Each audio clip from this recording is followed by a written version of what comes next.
J'avais donné mon histoire à ma prof de français, qui elle avait envoyé à un concours national. Donc j'ai d'abord reçu le premier prix départemental. Donc je m'y attendais déjà pas du tout à ce prix-là, donc j'étais super contente. Ma nouvelle a été envoyée au concours national et donc j'ai reçu la 2e place. Donc c'était encore un plus grand étonnement. Du coup, nous sommes allés à la Sorbonne, à Paris. C'était quelque chose de grandiose, extraordinaire. Le titre de ma nouvelle, c'est « Vivre encore ». Donc je voulais un sujet, pas un sujet banal de l'amour, ça.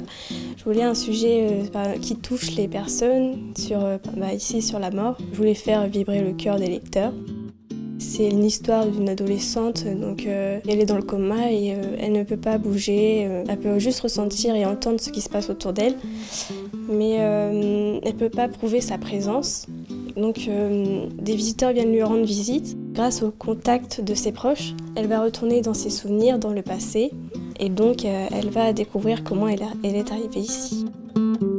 Alessia, qui écrit depuis quelques années déjà, nous dévoilait ses petites œuvres. Et puis là, celle-ci, étant prenante, ayant fait partager de l'émotion, elle a été imprimée et puis éditée à compte d'auteur. Donc on la distribue de par les dédicaces, de par les librairies et puis des médiathèques et par des réseaux sociaux, des proches qui l'ont achetée.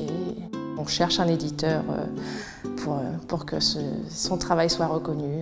Je vais entamer mon année de terminale et donc j'aimerais bien obtenir mon bac scientifique et puis donc après faire une prépa orthophoniste pour devenir orthophoniste et en plus de mon métier, continuer l'écriture à côté.